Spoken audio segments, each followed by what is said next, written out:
الرحمن الرحیم۔ انتہائی معزز و مکرم حاضرین، سامعین سامعات، السلام علیکم ورحمۃ اللہ وبرکاتہ۔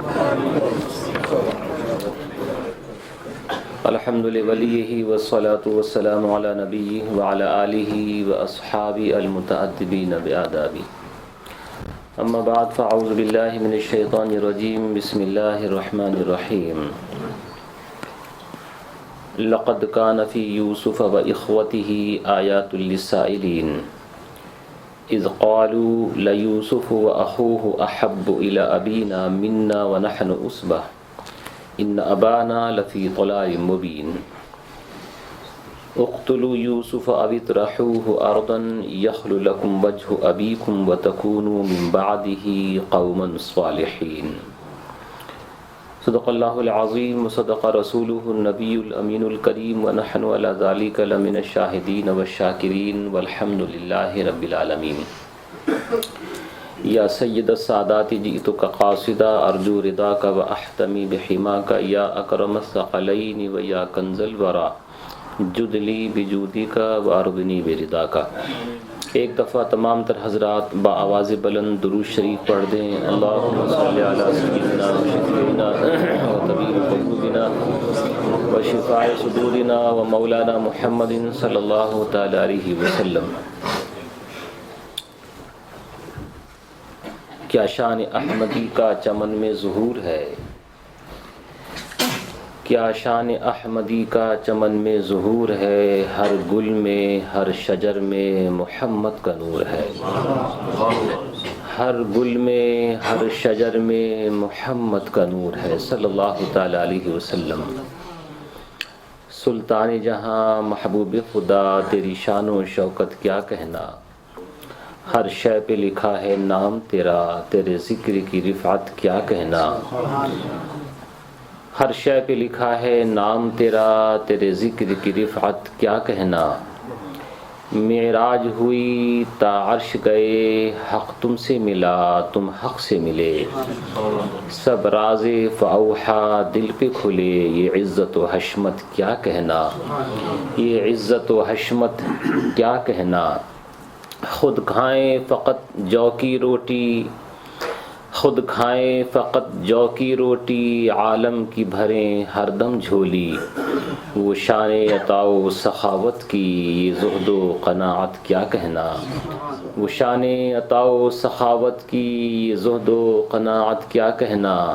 دو پھول بطولی گلشن کے، ایک سبز ہوئے ایک سرخ ہوئے، دو پھول بطولی گلشن کے، ایک سبز ہوئے ایک سرخ ہوئے، بغداد و عرب جن سے مہکے، ان پھولوں کی نکہت کیا کہنا، بغداد و عرب جن سے مہکے، ان پھولوں کی نکہت کیا کہنا۔ ایک دفعہ اور درود شریف پڑھ دیں۔ اللہم صلی علی سیدنا و شفیعنا مولانا محمد صلی اللہ تعالی علیہ وسلم۔ آگے آیات بینات میں ذکر فرمایا جا رہا ہے، لقد کان فی یوسف و اخوتہ آیات للسائلین، بے شک بتحقیق یوسف اور یوسف کے بھائیوں میں نشانیاں ہیں پوچھنے والوں کے لیے۔ یوسف اور یوسف کے بھائیوں میں اخوتہ کا بھی ذکر فرمایا گیا، نشانیاں ہیں، اور اس قصے کو احسن القصص فرمایا گیا، بہترین کہانی، بہترین قصہ، بہترین بات۔ پورے قرآن مجید میں صرف 6 قصے بیان کیے گئے، 6 خوابوں کا تذکرہ فرمایا گیا، قصے تو اور بھی لیکن 6 خوابوں کا ذکر فرمایا گیا، جس میں سے ایک خواب کا ذکر یہ جس کے بارے میں انشاءاللہ آپ کے سامنے ابھی بات کی جائے گی۔ کہا گیا کہ نشانیاں ہیں پوچھنے والوں کے لیے۔ کیا نشانیاں ہیں؟ یوسف اور یوسف کے بھائی کس طرح سے یہود کی ایک جماعت نبی پاک علیہ الصلاۃ والتسلیم کے پاس حاضر ہوئی اور آنے کے بعد وہ کہنے لگی کہ آپ یہ بتائیے کہ جن 11 ستاروں نے حضرت یوسف کو سجدہ کیا تھا ان 11 ستاروں کے نام کیا ہیں؟ یہ طرح طرح کے سوالات وہ لوگ کیا کرتے تھے آزمانے کے لیے کہ دیکھیں جواب دیتے ہیں کہ نہیں دیتے ہیں، دیتے ہیں تو کیا جواب دیتے ہیں۔ نبی کریم علیہ الصلاۃ والتسلیم نے جب یہ سماعت فرمایا تو آپ نے کچھ بھی جواب نہیں دیا، کیونکہ حضور صلی اللہ علیہ وسلم اپنی طرف سے کچھ نہیں کہتے، ان کی شان ہے وہ وہی کہتے ہیں جو رب کی طرف سے وہی نازل ہوتی ہے۔ آپ نے کچھ بھی جواب نہیں دیا، خاموش رہے۔ وہ شخص چلا گیا، جماعت وہ چلی گئی۔ کچھ دیر کے بعد حضرت جبرائیل امی علیہ الصلاۃ والتسلیم حاضر بارگاہ رسالت ہوئے اور ان 11 ستاروں کے نام بتائے کہ جن 11 ستاروں نے حضرت یوسف کو سجدہ کیا تھا۔ نبی کریم علیہ الصلاۃ والتسلیم نے اس یہودی اور اس کی جماعت کو بلایا اور کہا کہ اگر میں تجھے ان 11 ستاروں کے نام بتا دوں تو کیا تو ایمان لے آئے گا؟ تو اس کو اس بات پہ تعجب تھا کہ انہوں نے کسی مدرسے میں پڑھا نہیں، کسی کتاب کو دیکھا نہیں، کسی کو استاد بنایا نہیں، ان کو معلوم نہیں ہونا چاہیے، اور صدیوں پرانی بات ہے، ہماری کتابوں میں لکھی ہوئی ہے اور یہ کتاب کو جانتے نہیں کہ کتاب میں کیا لکھا ہوا ہے۔ اس لیے اس کو ایسا تھا کہ یہ نہیں بتا پائیں گے۔ اس نے کہا کہ اگر آپ نے صحیح بتا دیے 11 ستاروں کے نام تو میں مسلمان ہو جاؤں گا۔ چنانچہ نبی پاک علیہ الصلاۃ والتسلیم نے اس کے بعد وہ 11 ستاروں کے نام بتا دیے اور وہ مسلمان بھی ہو گیا۔ تو یہ نشانی۔ ایک دفعہ نبی کریم علیہ الصلاۃ والتسلیم یہ سورہ یوسف پڑھ رہے تھے کہ یہود کی ایک جماعت ادھر سے گزری، ان کو بڑا تعجب ہوا کہ یہ محمد عربی صلی اللہ علیہ وسلم، محمد عربی یہ تو وہی باتیں بتاتا ہے جو ہماری کتاب توریت میں لکھی ہوئی ہیں۔ تو بعض مفسرین نے ذکر فرمایا کہ صرف سورہ یوسف کو سن کر کے یہودیوں کی ایک بہت بڑی جماعت مسلمان ہو گئی، یہ خیال کر کے کہ یہ وہی بیان ہے کہ جو توریت کے اندر لکھا ہوا ہے۔ اس کا مطلب یہ ہے کہ محمد عربی اپنی طرف سے کچھ نہیں کہتے، ان کے اوپر جو بھی وہی نازل ہوتی ہے وہی یہ بتاتے ہیں۔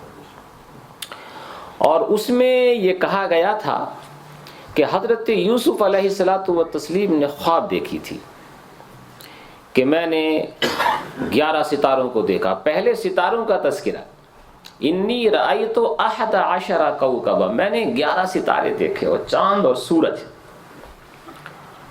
پہلے یہ نہیں فرمایا گیا کہ پہلے میں نے دیکھا چاند اور سورج کو اور 11 ستاروں۔ بعض بزرگوں نے نکتہ بیان فرمایا تفسیر روح البیان کے اندر کہ شاید اس میں اس طرح کا کوئی نکتہ ہو کہ اس میں اشارہ ہے کہ پہلے بھائیوں سے ملاقات ہوگی اور ماں باپ سے بعد میں، اس لیے چاند اور سورج کو بعد میں رکھا گیا، پہلے 11 ستاروں کو۔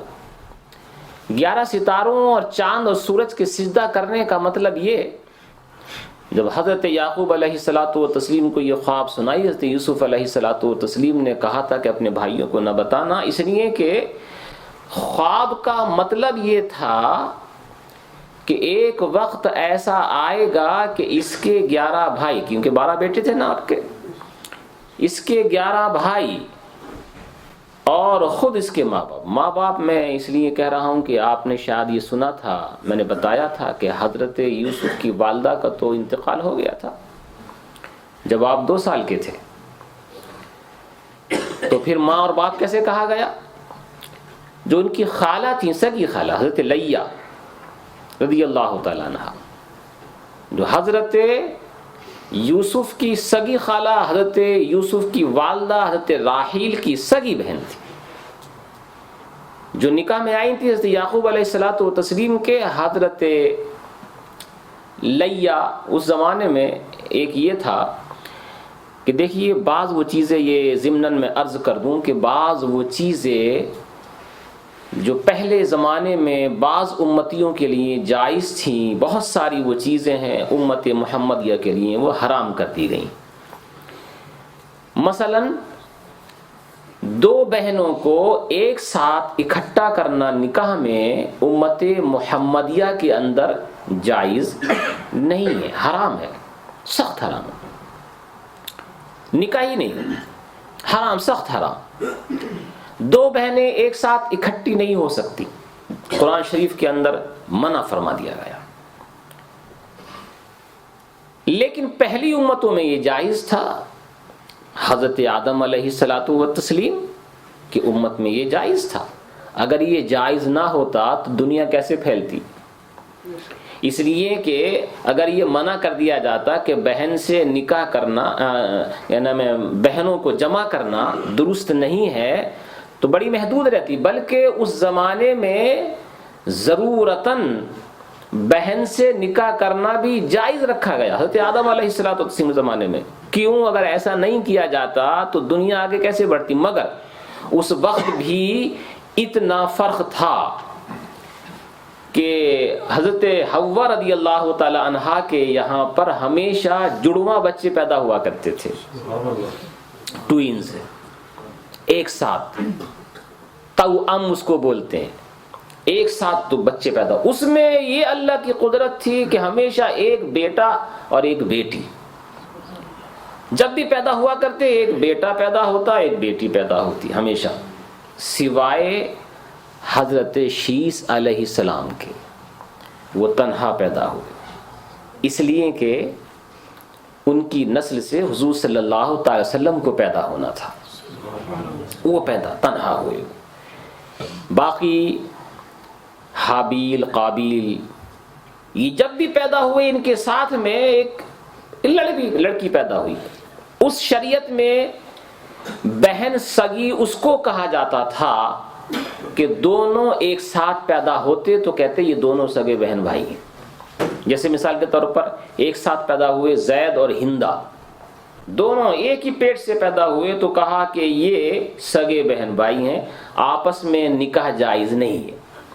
حضرت آدم علیہ الصلوۃ والتسلیم کے زمانے میں یہ تھا کہ جو ایک ساتھ پیدا ہوا کرتے، جو ٹوئنز ہوا کرتے تھے، وہ سگے بہن بھائی کہا جاتے تھے اور آپس میں ان کا نکاح جائز نہیں ہوا کرتا۔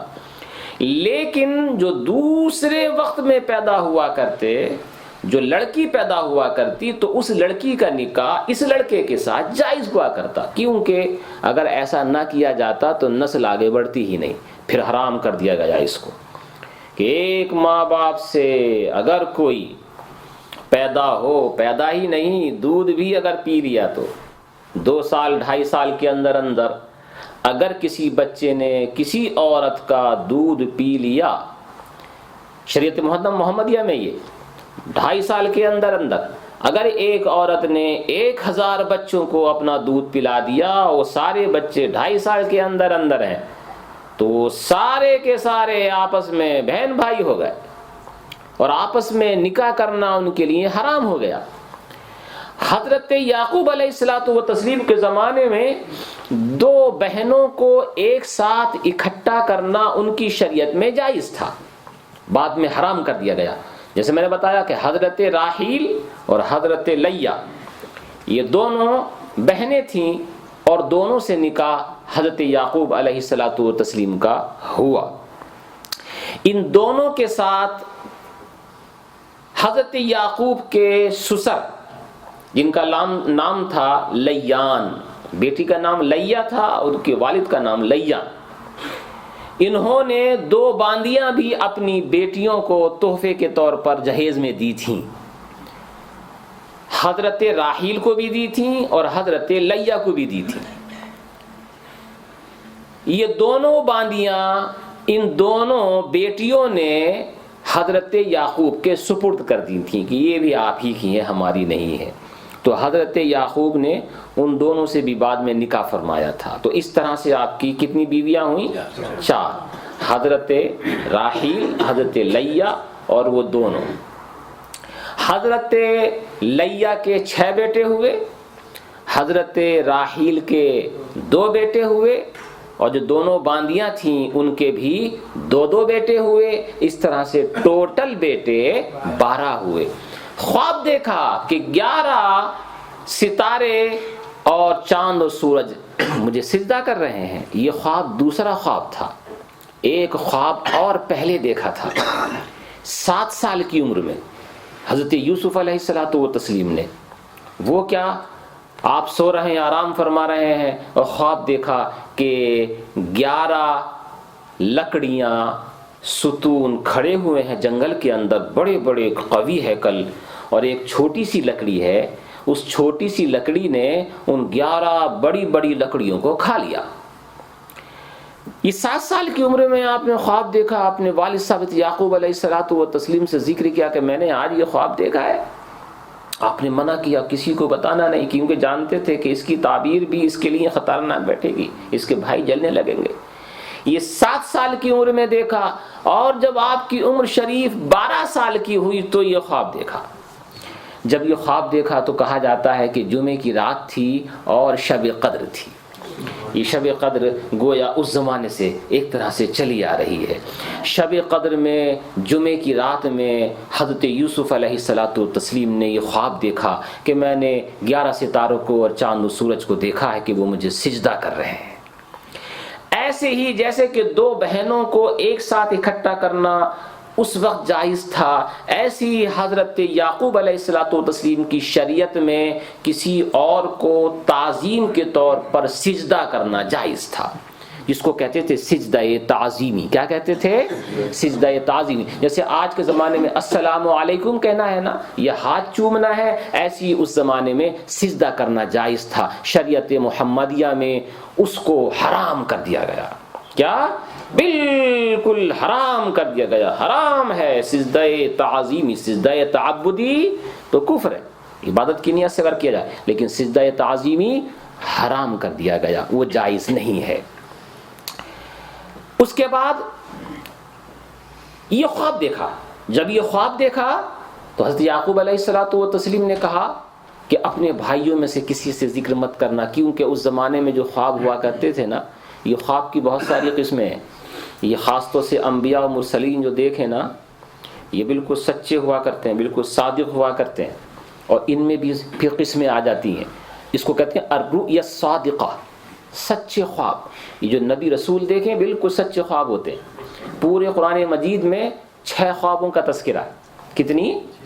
6 خوابوں کا ذکر ہے پورے قرآن مجید میں۔ ایک تو سب سے بڑی خواب یہی جو میں نے آپ کے سامنے ذکر کی، حضرت یوسف علیہ الصلوۃ والتسلیم کی یہ خواب، اور 3 خواب اور بھی اسی سورہ یوسف کے اندر ہیں۔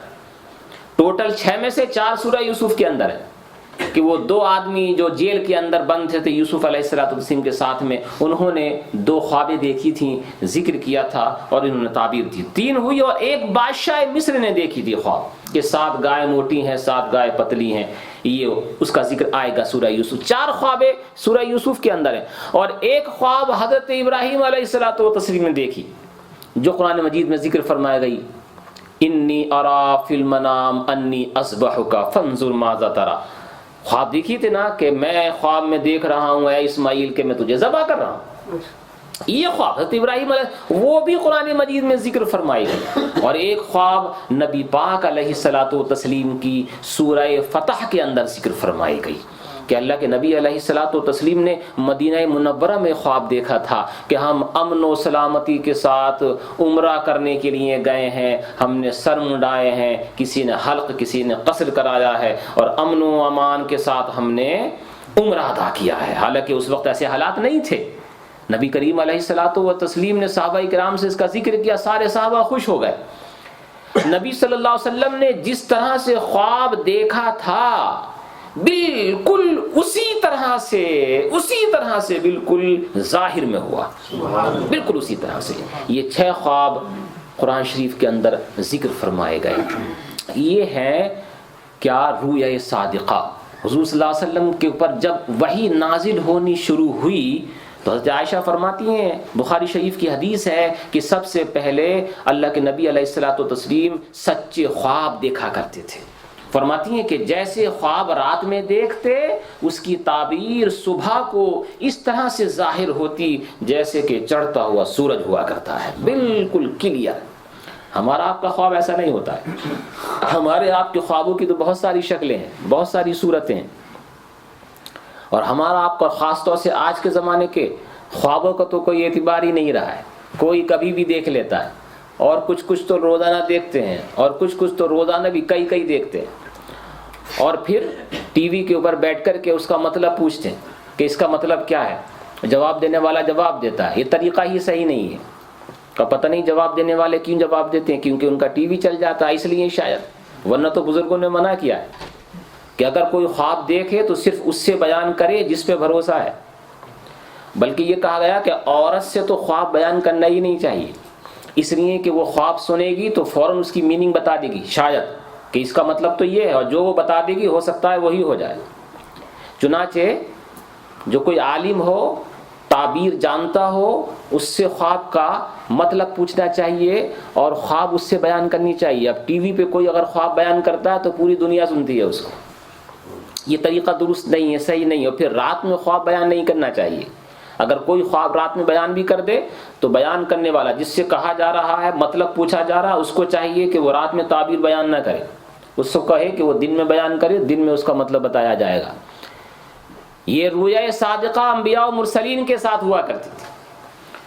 ہاں کبھی کبھی اس کو نا اضغاث احلام، یہ بھی خواب کی قسم ہے، اضغاث احلام، قرآن شریف میں اس کا بھی تذکرہ فرمایا گیا، اس کا کوئی اعتبار نہیں ہے، اس کا کوئی بھروسہ نہیں ہے۔ یہ جو خیالات آتے ہیں اور ایسا کہ جیسے کہ جو چیز ممکن نہیں ہے وہ دکھائے، مثال کے طور پر کسی نے خواب میں یہ دیکھا کہ چاند اور سورج زمین کے اندر سے نکل رہے ہیں۔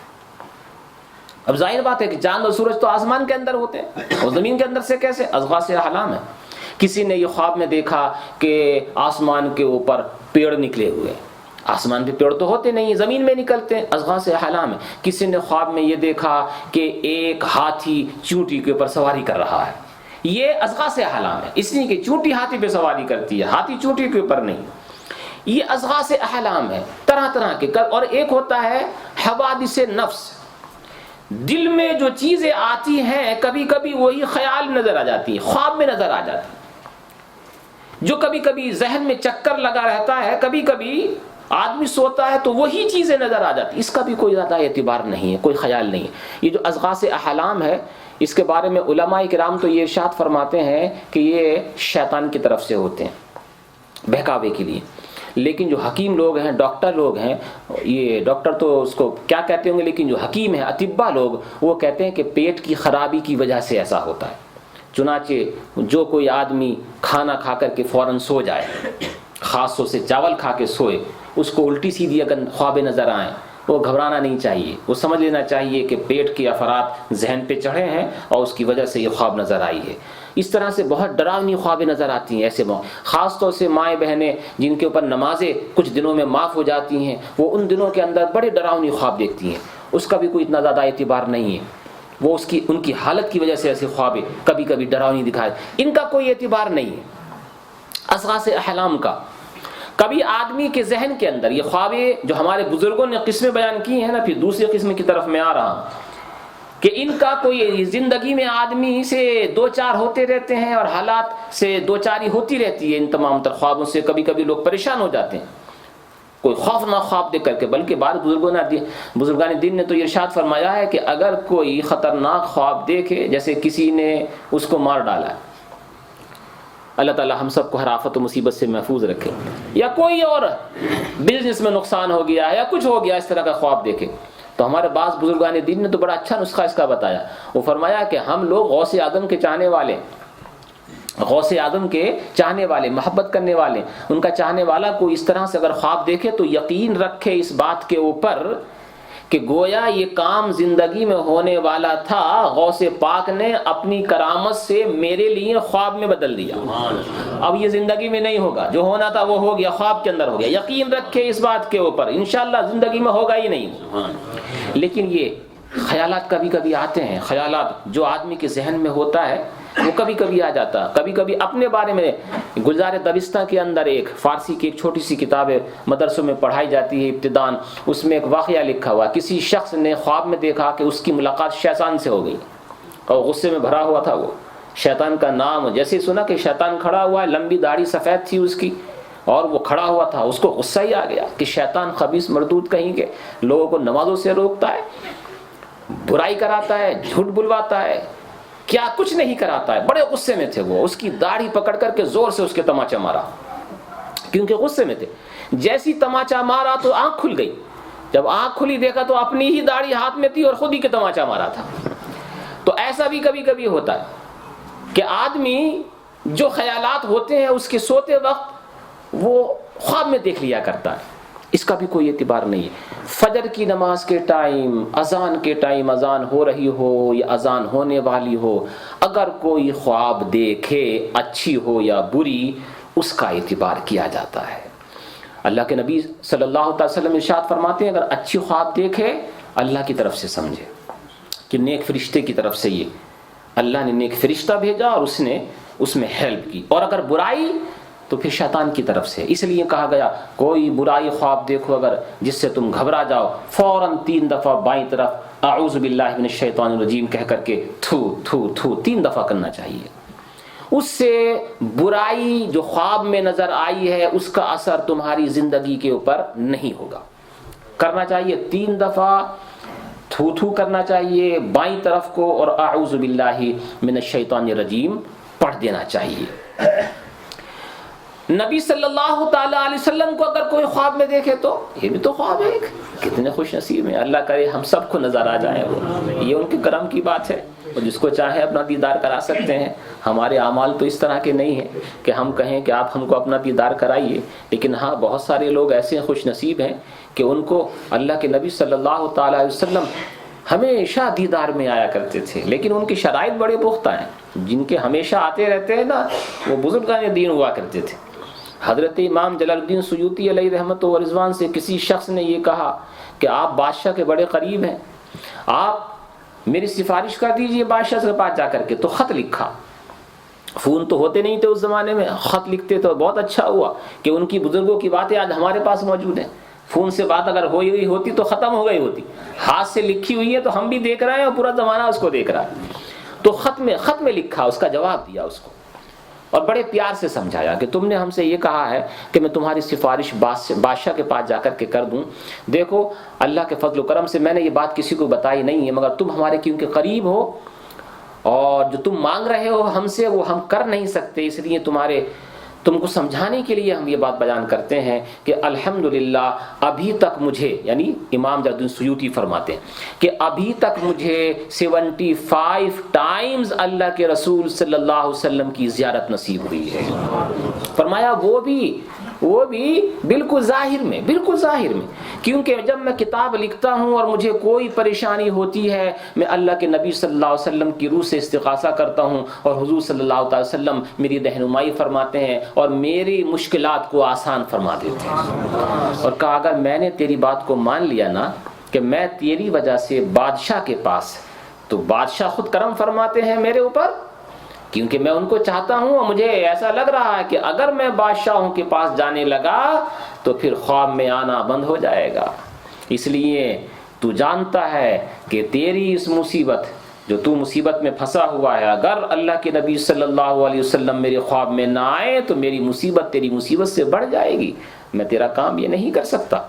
اور ایسا ہوا کرتا تھا کہ جو لوگ کبھی جن کے خواب میں نبی پاک علیہ الصلوۃ والتسلیم تشریف لایا کرتے تھے, اگر وہ کسی بادشاہ سے جا کر کے ملنے لگے یا کسی کی سفارش لے کر کے گئے, اس کے بعد حضور صلی اللہ علیہ وسلم کا خواب میں آنا ختم ہو گیا, نہیں آیا اس کے بعد. پھر وہ اللہ کے نبی علیہ الصلوۃ والتسلیم نے ارشاد فرمایا جس نے مجھے خواب میں دیکھا وہ مجھے بیداری میں بھی دیکھے گا. جس نے مجھے خواب میں دیکھا وہ مجھے بیداری میں بھی دیکھے گا، اور جس نے مجھے خواب میں دیکھا اس نے مجھی کو دیکھا، اس لیے کہ شیطان میری شکل میں نہیں آ سکتا۔ یہ اللہ کے نبی علیہ الصلوۃ والتسلیم نے ارشاد فرمایا، تو بزرگان دین نے اس کو آزمایا، جس کو اللہ کے نبی علیہ الصلوۃ والتسلیم خواب میں نظر آ گئے وہ یقین رکھتے تھے کہ بیداری میں بھی نظر آئیں گے۔ امام قرطبی رضی اللہ تعالیٰ نے خود فرمایا ہے کہ میں نے اس کا مشاہدہ کیا، حضور صلی اللہ علیہ وسلم خواب میں نظر آئے، جس طرح سے وہ مجھے نظر آئے کہ لوگ بیٹھے ہوئے ہیں، میں مصافحہ کرنے کے لیے گیا۔ اس کے بعد پھر جب میں مدینہ منورہ حاضر ہوا، حاضر ہونے کے بعد جیسے میں نے خواب میں دیکھا تھا کہ حضور صلی اللہ علیہ وسلم تشریف فرما ہے، صحابہ کرام بیٹھے ہوئے ہیں، سارے کے سارے لوگ مصافحہ کرنے کے لیے جا رہے ہیں، میں بیٹھا ہوا تھا، کسی نے مجھے ڈانٹ کر کے کہا، ارے اللہ کے رسول علیہ الصلوۃ والتسلیم تشریف فرما ہے، تو کیوں نہیں اٹھتا ہے مصافحہ کرنے کے لیے؟ جیسے ہی مصافحہ کرنے کے لیے اٹھا، مصافحہ کرنے ہی والا تھا کہ میری آنکھ کھل گئی، کہ یہ میں نے خواب میں دیکھا۔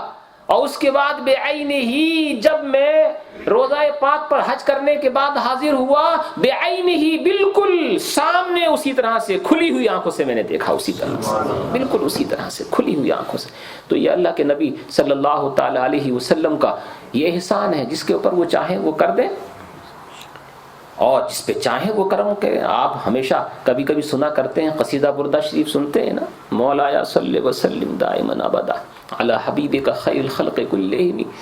حضرت امام بوصیری رضی اللہ تعالیٰ جو پہلے شاعر تھے، بادشاہوں کے لیے، امیروں کے لیے، فلاں کے لیے اچھے شاعر تھے، مگر مالداروں کی مدح کیا کرتے تھے، ثنا خوانی کیا کرتے تھے، بادشاہوں کے لیے اشعار کہا کرتے تھے۔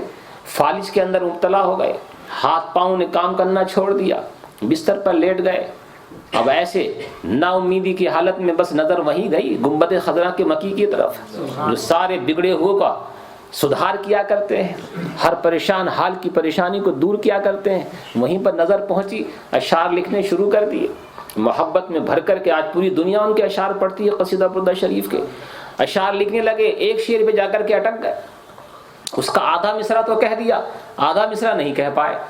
بہت سوچا، اتنے بڑے شاعر ہیں، فی البدی کہنے والے اتنے بڑے شاعر ہیں، ایک شعر کا آدھا مصرع کہا، اب آدھا مصرع یاد نہیں آ رہا، کیا کہیں اس کے بعد کیا نہ کہیں۔ کبھی کبھی شاعر لوگ کبھی کبھی ایک شعر کے لیے بڑے پریشان ہو جاتے، آدھا شعر کہا ہے، اب اس کی مناسب آدھا مصرع نہیں آ رہا ہے۔ فمبلغ العلم فیہ انہ بشر، یہ آدھا مصرع کہا، فمبلغ العلم فیہ انہ بشر، اب اس کے بعد دوسرا مصرع تھا وہ یاد نہیں آ رہا، وہ کیا لگا ہے اس کے اندر۔ بس اسی پریشانی کے اندر سو گئے۔ جب آنکھ بند ہوئی تو نصیبہ جاگ پڑا، اللہ کے نبی صلی اللہ تعالی علیہ وسلم خواب میں تشریف لائے، پوچھا کیا حال ہے؟ عرض کیا یا رسول اللہ، آپ کی شان میں قصیدہ کہہ رہا تھا، یہ بہت سارے اشعار میں نے کہے، بس یہ ایک شعر پہ آ کر کے میں رک گیا ہوں، یہ آدھا شعر اور آدھے شعر کے بعد دوسرا شعر، مجھے اس کا جو مصرع ہے وہ مصرع یاد ہی نہیں آ رہا کہ کیا مصرع کہوں۔ اللہ کے نبی صلی اللہ تعالی علیہ وسلم نے خود ارشاد فرمایا، یوں کہہ دو وَإِنَّهُ خَيْرُ خَلْقِ اللَّهِ كُلِّهِمِ، یہ لگا دو۔ حضرت امام بوصیری رضی اللہ تعالیٰ عنہ نے یہ لگایا، گویا کہ یہ مصرع ثانی اس شعر کا اللہ کے نبی کی طرف سے عطا فرمودہ ہے۔ اس کے بعد کہا کہ کیا حال ہے؟ عرض کیا رسول اللہ، آپ خود ہی دیکھ رہے ہیں، میں کیا کہوں، بستر پہ لیٹا ہوا ہوں، ہاتھ پاؤں نے کام کرنا چھوڑ دیا۔ اللہ کے نبی علیہ الصلوۃ والتسلیم نے اپنا دست مبارک امام بوصیری کے جسد پاک یا جسد پاک کے اوپر، بدن پاک کے اوپر لگایا اور اپنی چادر ان کو اڑھائی۔ جب ان کی آنکھ کھلی تو وہ چادر موجود تھی اور بالکل صحیح و سالم ہو چکے تھے، بالکل صحیح و سالم ہو چکے تھے۔ تو بردہ کے معنی کیونکہ چادر کے ہیں، اس لیے آپ نے اس پورے نظم کا نام ہی قصیدہ بردہ شریف رکھ دیا۔ دیکھو یہ بھی خواب تھی، یہ خواب ان کو کہتے ہیں کہ یہ خواب وہ اشارات تھے، حقیقتاً میں اشارات تھے، وہی اشارہ اس کے اندر ہوا۔ حضرت امام یوسف علیہ السلام نے جو خواب دیکھا تھا، یہ اشارتاً کنایتاً یہ بتایا جا رہا تھا، چاند اور سورج سے مراد ماں اور باپ لیے گئے، یعنی خالہ اور والد گرامی، اور 11 ستاروں سے مراد ان کے بھائی لیے گئے، اور کہا گیا، دیکھو آپ ترجمہ سماعت فرمائیں جو میں نے آیت کریمہ پڑھی ہے، لقد کان فی یوسف، یقیناً یوسف کے اندر علیہ السلام اور ان کے بھائیوں میں ضرور نشانیاں ہیں پوچھنے والوں کے لیے. اذ قال لیوسف اخوہ احب الی ابینا، جب کہا بھائیوں نے، کتنے بھائی تھے ان کے؟ 11 بھائی تھے، سب نے مل کر کے لیوسف اخوہ، کہ یوسف اور اس کے بھائی، یوسف اور اس کا بھائی یعنی بنیامین جو ان سے چھوٹے تھے، احب الی ابینا منا، یہ ہمارے باپ کو ہم سے زیادہ محبوب اور پسندیدہ ہیں، بڑی محبت کرتے ہیں، ہم سے نہیں کرتے ہیں، ان سے زیادہ کرتے ہیں. وَنَحْنُ عُصْبَةٌ، حالانکہ ہم جماعت ہیں، ہم ہٹے کٹے ہیں، موٹے تازہ ہیں، تندرست توانا ہیں، کہیں لڑنے جھگڑنے کی بات آئے گی تو ہم کو بھیجیں گے. محبت کرتے ہیں یوسف سے اور یوسف کے بھائی سے، اور ہم سے زیادہ نہیں کرتے ہیں. ان ابانا لفی ضلال مبین. اب اس کا میں ظاہری ترجمہ کروں گا ایک ایک لفظ کا، اور پھر میں بتاؤں گا کہ ہمارے بزرگان دین نے ترجمہ کرنے میں بھی کس طرح سے احتیاط سے کام لیا ہے. اللہ تعالیٰ ان کی قبروں کے اوپر ہزاروں رحمتوں برکتوں کا نزول فرمائے. ایک ایک لفظ کا ترجمہ سماعت فرمائیے. انا، بے شک، یقیناً، ابانا، ہمارے باپ حضرت یعقوب علیہ السلام، لفی، فی یعنی میں، ان، ضلال مبین. اب ضلال کے معنی ہے گمراہی، اور مبین کے معنی ہے کھلا ہوا، اوپن. اب ظاہری ترجمہ ہوا ان ابانا لفی ضلال مبین، کہ بے شک ہمارے باپ کھلی ہوئی گمراہی میں ہے. یہ ترجمہ ہوا، بے شک ہمارے باپ کھلی ہوئی گمراہی میں ہے. حضرت یوسف کے بھائیوں سے غلطی ہوئی تھی ضرور، مگر ان سب نے توبہ کر لی تھی بعد میں جا کر، اور یہ بڑے سچے پکے انسان. سر بعض لوگوں نے تو کہا کہ نبوت عطا فرمائی گئی تھی، بعد میں توبہ کرنے کے بعد غلطی ہوئی ہے تو یوسف کے ساتھ برا کیا، ان کے بھائی کے ساتھ اچھا نہیں کیا، لیکن بعد میں جا کر کے بالکل صحیح اور سالم انسان ہو گئے تھے، بڑے نیک. اور اس میں سے 2 ایک تو پہلے ہی سے تھے، وہ چاہتے ہی نہیں تھے حضرت یوسف علیہ السلام کے ساتھ اس طرح سے کوئی واقعہ پیش آئے. ترجمہ، بے شک ہمارے باپ، یہ بیٹے کہہ رہے ہیں اپنے باپ کے لیے، بے شک ہمارے باپ کھلی گمراہی میں ہے. اب کس کو گمراہ کہا؟ حضرت یعقوب علیہ السلام کو. تو کیا کسی مسلمان کا دل اس کو اچھا سمجھے گا کہ حضرت یعقوب علیہ السلام جو ایک عظیم پیغمبر ہیں ان کو کھلا گمراہ کہا جائے؟ حالانکہ لفظی ترجمہ تو میں نے کر دیا آپ کے سامنے. ضلال کے معنی گمراہی اور مبین کے معنی کھلی ہوئی، تو کھلی ہوئی گمراہی میں. امام اہل سنت اعلیٰ حضرت فاضل بریلوی علیہ رحمت و رضوان کا ترجمہ سماعت فرمائے. وہ کہتے ہیں بے شک ہمارے باپ صراحتاً ان کی محبت میں ڈوبے ہوئے ہیں. اب بھئی ایسے موقع پہ تو یار زور سے سبحان اللہ. ہمارے بزرگان دین نے کتنے اچھے ترجمے کیے ہیں، ایک ایک لفظ میں گل کھلائے ہیں، ایک ایک لفظ میں چمن بسائے ہیں انہوں نے. تو ایسے موقع سے تو خوش ہو کر کے سبحان اللہ کہنا چاہیے.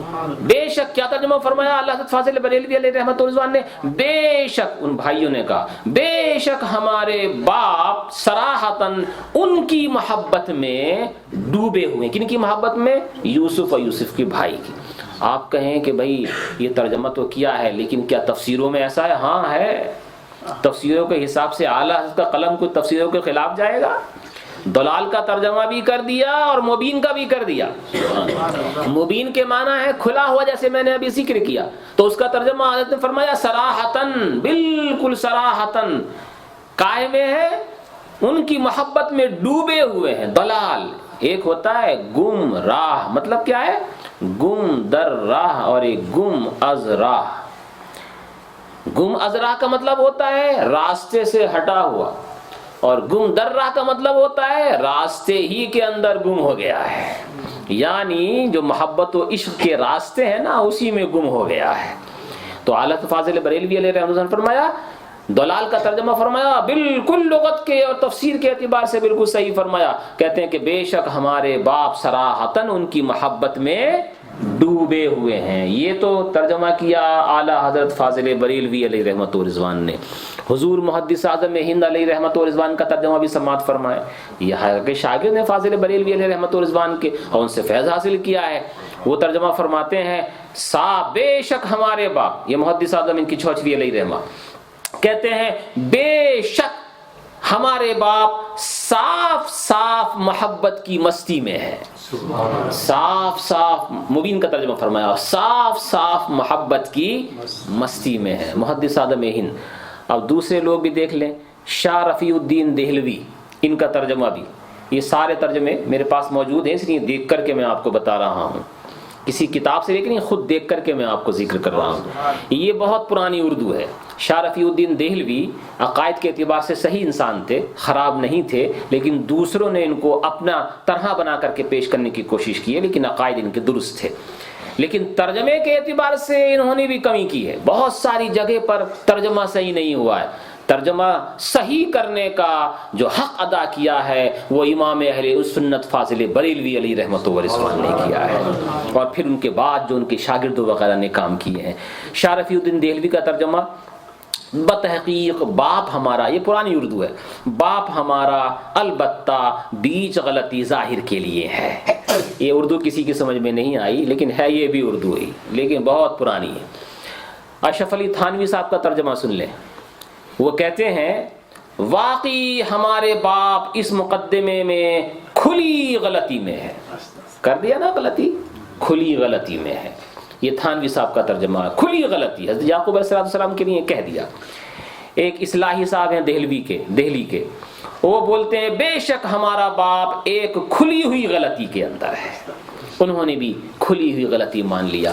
لیکن یہ اعلیٰ حضرت فاضل بریلوی ہوں یا ان کے اور پیروکار ہیں، سب یہ چاہتے ہیں، اور ہر عاشق یہی چاہتا ہے کہ ہر نبی کی بارگاہ میں الفاظ بھی چن چنا کر کے استعمال کیے جائیں، ہمارے الفاظ سے کسی بھی نبی کی نہ کوئی توہین لازم آئے، نہ تحقیر لازم آئے، نہ استخفاف شان لازم آئے، بلکہ وہ الفاظ نبی کی بارگاہ کے بالکل مناسب ہوں، اور یہ کام ہمارے بزرگان دین نے کر کے دکھایا ہے۔ انشاءاللہ بعد میں جو ذکر کیا جا رہا ہے کہ سارے لوگوں نے آپس میں میٹنگ بٹھائی اور شیطان بھی اس میں شامل تھا، اور سب نے یہی کہا آخر میں جا کر کے اقتلوا یوسفا، کہ یوسف کو قتل کر دو، ابھی ترحوہ اردن یخل لکم وجہ ابیکم، یا یہ کہ اس کو کسی ایسی زمین میں جا کر کے ڈال دو تاکہ تمہارے باپ کا چہرہ صرف تمہاری ہی طرف رہے۔ ان کا مقصد تو اچھا تھا، یہ کہ باپ کی نظر ہماری طرف رہے، مگر ان کا طریقہ خراب تھا۔ انہوں نے یوسف کو قتل کرنا چاہا، ان کو دور بھگانا چاہا۔ ارے کسی اچھے کام سے اپنے والد گرامی کی توجہ کو اپنی طرف کرنی چاہیے تھی، یہ نہیں کہ یوسف کو قتل کرنے کی سوچتے یا ان کو وہاں سے بھگانے کی سوچتے۔ تو انہوں نے آپس میں بیٹھ کر کے مشورہ کیا، شیطان بھی اس میں ایسے موقع سے تو شامل ہو ہی جایا کرتا تھا۔ شیطان نے در حقیقت یہ مشورہ دیا، میری بات مانو تو ایک تم کو مشورہ دیتا ہوں۔ وہ بولے وہ کیا؟ کہ یوسف کو نہ رہے بانس نہ بجے بانسری، وہ رہے گا ہی نہیں تو پھر محبت بھی نہیں رہے گی، میرا خیال تو ایسا ہے کہ اسے قتل کر دو۔ سارے جتنے بھی 10 بھائی تھے حضرت بنیامین کے علاوہ، سب نے کہا تیرا مشورہ بالکل صحیح ہے، اور قتل کرنے کی سوچنے لگے۔ اس کے بعد کیا ہوا انشاءاللہ کل آپ کے سامنے پیش کیا جائے گا۔ رب تبارک و تعالی مجھے اور آپ کو سب کو شریعت مطہرہ کی پاسداری نصیب فرمائے، آمین۔ وآخر دعوانا الحمدللہ رب العالمین۔